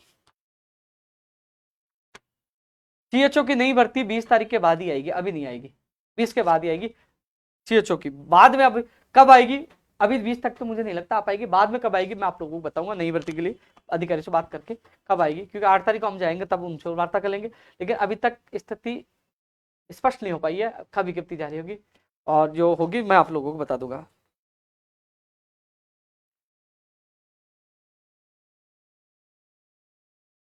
दोस्तों 2016 में दास्तान बेरोजगार मैंने फिल्म बनाई थी, आप मेरी यूट्यूब चैनल पे जाके देखना पूरी स्टोरी, जो आप लोगों की कई लोगों ने देखा, उसमें आप कमेंट पढ़ोगे 99% लोगों ने कहा क्या मूवी है, कई लोग रोने भी लग गए, क्योंकि उसमें आप लोगों की दास्ता, आप लोगों की पीड़ा मैंने दिखाई है। काश उस फिल्म को नेता देखे तो उनको समझ में आ जाए कि बेरोजगार कितने दुखी और परेशान है, उनके परिवार की क्या समस्याएं हैं। ये फिल्म का उद्देश्य यही था कि नेता उस फिल्म को देखकर युवाओं को न्याय प्रदान करे, युवाओं के दर्द को समझे, और युवाओं के साथ गलत ना हो। उसमें पेपर लीक की घटना है, किस प्रकार कर्जा लेता है, किस प्रकार अवसाद में आत्महत्या कर लेते हैं, किस प्रकार सगाई टूट जाती है, पूरी चीजें उसमें दिखाई। उस फिल्म का डायरेक्टर भी मैं था, हीरो भी मैं था, और उसकी पूरी कहानी मैंने लिखी थी। और वो कहानी यदि कोई अच्छे से उसे देखेगा तो इस फिल्म को अवार्ड मिल सकता है, क्योंकि इसमें सच्ची घटनाओं पर आधारित ये पिक्चर थी। उसमें कई सीन, जो लाठीचार्ज था 9 अक्टूबर 2015 का, जो वास्तविक दृश्य लाठीचार्ज का सीन था 9 अक्टूबर 2015 का, आप देखोगे वो सीन ओरिजिनल है, किस तरीके से हमें पीटा गया था, वो सीन भी आप इस पिक्चर में देखोगे। ये फिल्म मैं बार बार देखने के लिए क्यों कह रहा हूँ, क्योंकि इसको सोशल मीडिया पे उठाकर नेताओं को दिखाइए कि हमारे साथ ये हो रहा है, ये आपकी असली कहानी है। 2016 में जो मैंने कहानी दिखाई थी वो आज आप लोगों पर लागू हो रही है। उसका उद्देश्य यही है कि सिस्टम में सुधार हो। उस कहानी को एक बार आप जरूर देखना, मेरी फेसबुक, मेरे यूट्यूब पे डाल रखा है, दास्तान बेरोजगार है, उसको सर्च करोगे, देखना वो पिक्चर देखोगे तो एक बार तो आंखों में भी आंसू आएंगे, रोने लग जाओगे, कहोगे ये मेरी स्टोरी है, ये मेरे दर्द की कहानी है।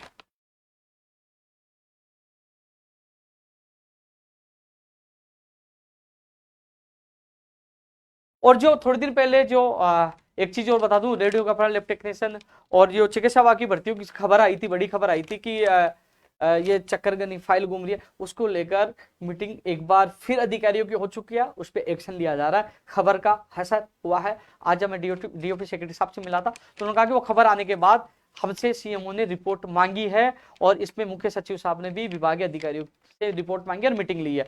तो इस पे अब कुछ ना कुछ बड़ा होने वाला है, कल हमें बुलाया गया एक बार। एक चीज, रीट वाला जो मामला आया, माहौल बना दिया कि रीट का पेपर वायरल हो गया, लीक हो गया। मैंने माध्यमिक शिक्षा बोर्ड के अधिकारियों से बात की, शिक्षा मंत्री जी खुद से बात की। मैंने कहा कि जो इसमें बार कोड है इसको स्कैन करवाइए, पता लग जाएगा कौन सी स्कूल से ये पेपर है, किस विद्यार्थी का है, और फिर पकड़िए उसे। और उन्होंने इस सुझाव को माना, बार कोड को स्कैन किया, पता चला यही स्कूल है। और उन्होंने समझदारी नहीं ये दिखाई, उन्होंने कोई हाउ हल्ला नहीं किया, कि उनको पता था कि ये अभ्यर्थी भाग जाएगा। फिर उसकी कॉपी को निकाला, चेक किया, 20 से पन्ने फाड़े गए थे, और उसको पकड़ा और जेल में डाल दिया। यानी कि जिसने गलत किया वो जेल के अंदर है। भविष्य में ऐसा कोई भी ऐसी गड़बड़ी नहीं करे, क्योंकि लोगों में भ्रांति फैल गई, पेपर लीक हो गया। लेकिन मुझे शक था कि ये पेपर फाड़ा गया है, इसलिए मैंने बार कोड से स्कैन, जो इसका स्कैन कराकर इसकी जांच करने की मांग की थी, और वो जांच हुई और आपके सामने परिणाम।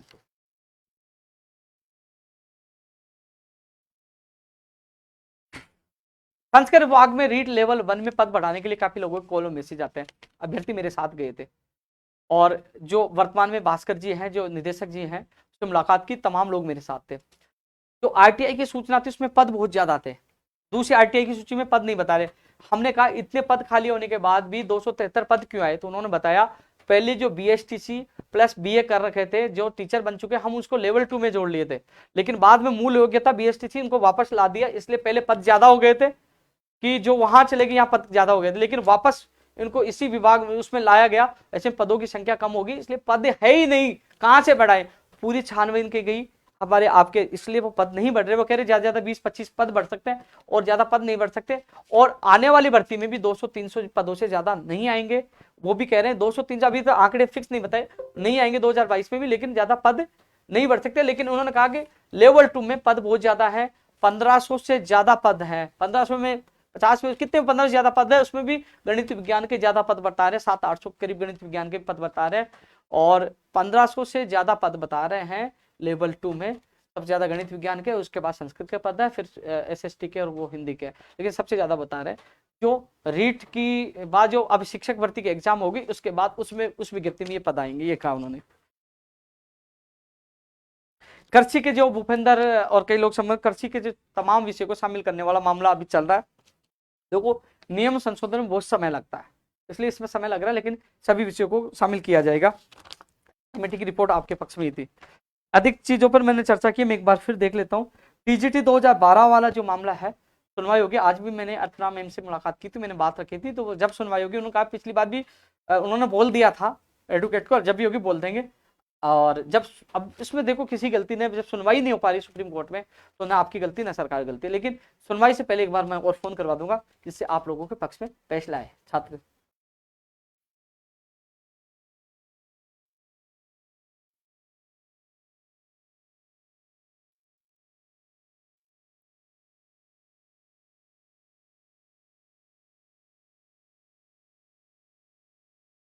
अब कह रहे रीट में नॉर्मलाइजेशन की मांग उठाई है। मैं इस पे चुप क्यों, मैं आपको बता दूं दोस्तों, कि पटवारी में नॉर्मलाइजेशन हुआ। क्या हुआ कि कई लोगों के 15-15, 20-20 नंबर थे, उनका नंबर नहीं आया, वो बाहर हो गए। दो पक्ष हो गए, एक कह रहा हमारा साथ दो, एक हमारे साथ। यही मैं कहूंगा नॉर्मलाइजेशन करो, जिसके नंबर नंबर 90 आ रहे, पास और फेल हो गया, मुझे गालियां देगा। मुझे पता है 23 तारीख को कठिन पेपर आया था, लेकिन मैं किसका साथ दूंगा बताओ। दो मेरे पास फोन आ रहे हैं कई कि नॉर्मलाइजेशन नहीं होना चाहिए, हम मारे जाएंगे, हमारे नंबर कम हो जाएंगे। कुछ कह रहे हैं कि नॉर्मलाइजेशन होना चाहिए। दो पक्ष है, लड़ो आप। एक का पक्ष बोलता गाली मैं सुनो, इसलिए हाथ जोड़ता हूँ, जो बोर्ड करेगा वो मान्य होगा, मैं नहीं बोल सकता।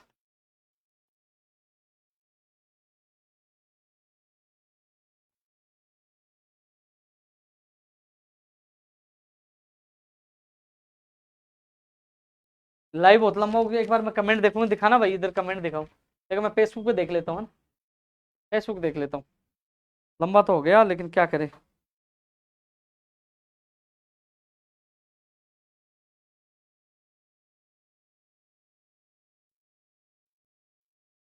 बहुत फोन भी आ रहे हैं।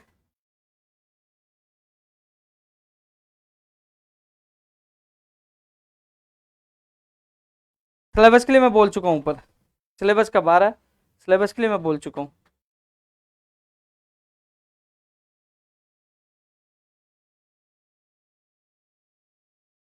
अब हिमाचल में भर्ती आई है कि हिमाचल वालों को ले रहा है, राजस्थान के लोगों को प्राथमिकता मिले, इसके लिए हम पूरी पूरी कोशिश कर रहे हैं। लेकिन सब लोग अपने अपनी भर्तियों में बढ़ जाते हैं, कोई नहीं आता, कोई नहीं कहता कि मेरी रेड होगा पर एप्लीकेशन रीट फर्स्ट के सेकंड के सबको रोक दो। पहले प्रदेश के बेरोजगारों को प्राथमिकता का मामला हल होना चाहिए, कोई नहीं बोलता, सब कहते नहीं मेरी भर्ती आ जाए। खैर कोई बात नहीं यार, इसलिए तो आपको नुकसान हो रहा आप लोगों को।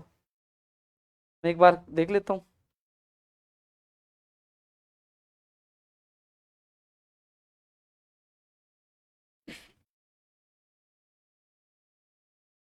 गुजरात कूच की हमने ऐलान किया है, सरकार बुलाती है, वार्ता करती है, हमारी समस्या को हल करते हैं, तो हम बात करने के लिए तैयार है। हमारी भी कोई राजनीति के वहां जाके चुनाव थोड़ी लड़ना है, वर्चस्व की लड़ाई नहीं है हमारी, लड़ाई हमारे मुद्दों को लेकर है।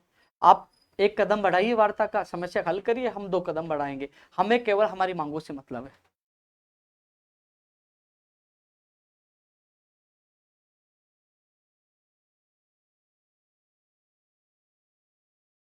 यार कमेंट मुझे दिख नहीं रहे, इसमें दिखा दो ना एक बार आप आके।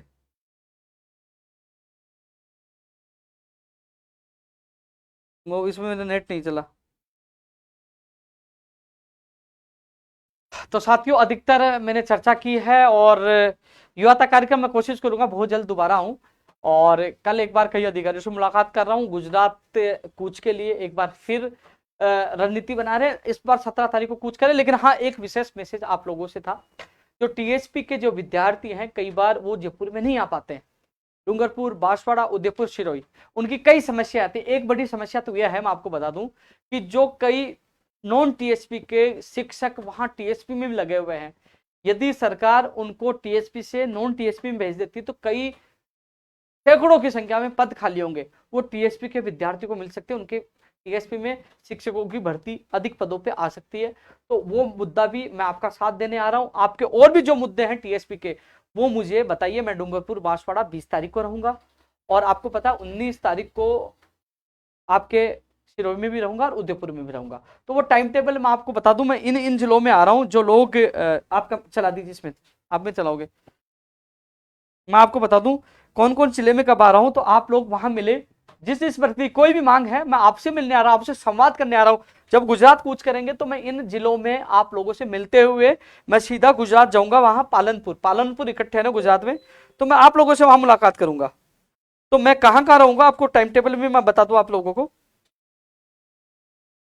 18 अगस्त को मैं जयपुर से निकलूंगा, 11 बजे पाली रहूंगा साइंस पार्क में। पाली में जो पाली में जितने भी विद्यार्थी युवा बेरोजगार मिलना चाहते हैं अलग अलग भर्ती, वो 11 बजे मुझे साइंस पार्क पाली में मिले। आपसे मुलाकात के बाद मैं 3 बजे वहां जालोर विजय पैराडाइज में आप लोगों से, जालोर के जो मेरे मित्र हैं, जो गिरिराज जी भी हैं, और वहाँ भरत भाई भी है, और शंभू सिंह जी, कई लोग हैं। तो वहां मैं मुलाकात करूंगा आप लोगों से सबसे जालोर में 3 बजे। 6 बजे सुमेरपुर भेरू चौक में रहूंगा। फिर 19 अगस्त को 2 बजे मैं सिरोही गांधी पार्क में मिलूंगा, और 5 बजे उदयपुर टाउन हॉल में जो मीटिंग है वहां उदयपुर में मुलाकात करूंगा। उसके बाद 20 अगस्त को 11 बजे बांसवाड़ा कॉलेज ग्राउंड में मीटिंग का प्रोग्राम है, और फिर 5 बजे डूंगरपुर बादल महल के पास नगर पालिका पार्क में। ये आप देख लीजिए 18, 19, 20 का मैंने ये समय सारणी आपको बता दी। और 21 अगस्त को 11 बजे में पालनपुर हम लोग पहुंच जाएंगे, जहां हमारी मीटिंग होगी गुजरात चुनाव को लेकर। क्योंकि अब आर पार की लड़ाई का ऐलान हमने किया है, लड़ रहे हैं, अब जा रहे हैं तो लड़ेंगे, कुछ ना कुछ बड़ा होगा। और इस बार लखनऊ से बड़ा होगा, पूरी प्लानिंग के साथ हम जा रहे हैं। लड़ेंगे या मरेंगे या जीतेंगे, क्योंकि सच के लिए लड़ रहे हैं। और संपर्क सूत्र मैंने दे रखे हैं, 2 नंबर दे रखे हैं मेरे ट्विटर पे, फेसबुक पे मैंने ये सब डाल रखा है, आप वहां देख लीजिए। आप उन पे फोन करके आप संपर्क कर लीजिए। मैं आप लोगों से वहां मिलते हुए आगे जा रहा हूं। गुजरात में घूमने नहीं जा रहा, गुजरात आप लोगों के लिए इसलिए जा रहे हैं कि यहाँ हमारे आंदोलन को दबाया जा रहा है, मुख्यमंत्री से मुलाकात नहीं हो पा रही। वहां मुख्यमंत्री जी सीनियर ऑब्जर्वर है, वहां रघु शर्मा जी हैं। कांग्रेस के तमाम नेताओं को गुजरात में प्रभारी बनाया गया है, वो लोग तमाम लोग वहां रहेंगे, क्योंकि नवंबर में चुनाव है, सितंबर अक्टूबर में क्योंकि मुख्यमंत्री जी मेन मुखिया रहेंगे, तो वहां रहेंगे। जो वहां जाके किस तारीख को हम तय कर लेंगे कि रघु शर्मा जी की रैली में कौन विरोध करने जाएगा, वह उस मंत्री के रैली में कौन जाएगा, धर्मेंद्र राठौड़ जी होंगे उनके पास कौन जाएगा, मुख्यमंत्री रहेंगे, वह पूरी हम रणनीति 21 तारीख को तैयार करेंगे। क्योंकि मजबूरी में है, हमारे पास कोई चारा भी नहीं है, क्योंकि वहां तमाम नेता रहेंगे, हम वहां जाएंगे। क्योंकि वहां पुलिस भी नहीं रहेगी, पुलिस गुजरात की रहेगी, राजस्थान की पुलिस तो यहाँ कुछ नहीं करने दे। वहां सुरक्षा भी कम होगी, हम आराम से वहां जा सकते हैं, मिल सकते हैं, कह सकते हैं ये आपका लिखित समझौता, ये लखनऊ समझौता, आपका ये समझौता, हमारी ये मांगे। तो टक्कर बड़ी होगी, हंगामा बड़ा होगा, और बहुत रोचक मुकाबला होगा। लेकिन मैं निवेदन कर रहा हूं कि यहाँ वहां बवाल मचे उससे पहले माननीय मुख्यमंत्री जी से हाथ जोड़ के निवेदन कर रहा हूं, आप अभिभावक है, बुलाइए, समस्या को हल करवाइए। आप बैठोगे, वार्ता करोगे तो समस्या का हल भी हो जाएगा, और यह बेरोजगार को न्याय मिल जाएगा। आपने कई अच्छे काम किए, मैं मानता हूँ, बहुत अच्छे कई काम भी किए हमारे, जो हम उनके आभारी है, धन्यवाद दिया। लेकिन कुछ काम आपके आदेशों की पालना नहीं हो पा रही है, आपके कहे अनुसार जो आपने निर्देश दिए उनकी पालना नहीं हो पा रही, तो ऐसे में यौम आक्रोश है। अब आशा करते हैं कि विवाद न हो, और आप जरूर सुनेंगे, और हमारी मांगे नहीं सुनेंगी तो हमें मजबूरन गुजरात जाना पड़ेगा, बवाल होगा, उसकी जिम्मेदार राजस्थान के कांग्रेस के नेता और राज्य सरकार होगी। लेबर असिस्टेंट की बात रखेंगे, जेल प्रहरी की वैकेंसी की मांग है। एक बार फिर देखो, मैं कहीं कमेंट नहीं पढ़ पा रहा, किसी बेरोजगार को मिलना हो, कोई मांग रह गई हो, कुछ मांग उठानी हो, तो संडे को 12 बजे मैं राजस्थान बेरोजगार एकीकृत महासंघ कार्यालय में सभी युवाओं से मुलाकात करूंगा। आज के लिए मैंने ट्वीट किया था, फेसबुक पे डाला था कि आज मुलाकात करूंगा। आज काफी विद्यार्थियों से मैंने मुलाकात आज की भी है और कई लोगों की समस्या को हल करवाने की कोशिश की है उनके साथ जाकर। और संडे को आप लोग मिलिए, संडे को जो भी समस्या आपकी नोट करूंगा, लिखूंगा, क्योंकि जब गुजरात जाएंगे तो उसमें भी आपकी मांग शामिल करेंगे। जहाँ सरकार वार्ता के लिए बुलाएगी वहां भी आपकी मांग रखूंगा। जो भी समस्या है आप गूगल पे लिखोगे राजस्थान बेरोजगार एकीकरण महासंघ तो लोकेशन आ जाएगी। आप कार्यालय 12 बजे पूछिए, संडे को मैं आपसे मुलाकात करूंगा। और जो भी, क्योंकि कई बार लाइव लंबा हो गया, कई चीजें मैं भूल भी जाता हूँ यार, पूरे दिन भर आप लोगों के लिए भागता हूँ, लड़ता हूँ, लेकिन मैं आपके साथ हूँ, आपकी आवाज उठाऊंगा। जो भी चीजें मुझे बताना, क्योंकि कई लोग और भी आ रहे हैं। तो संडे को आप लोगों से राजस्थान बेरोजगार एकीकृत महासंघ कार्यालय में 12 बजे मुलाकात करूंगा। अपनी मांग वहां रख सकते हो। मैं आपका भाई हूँ, आपका साथी हूँ। जब आपके साथ सड़कों पे सो सकता हूँ, आपके साथ लाठियां खा के जेल जा सकता हूँ।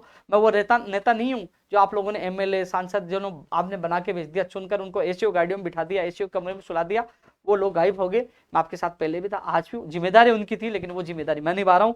आपके साथ हमेशा रहूंगा, क्योंकि मैं भी किसान का बेटा हूँ।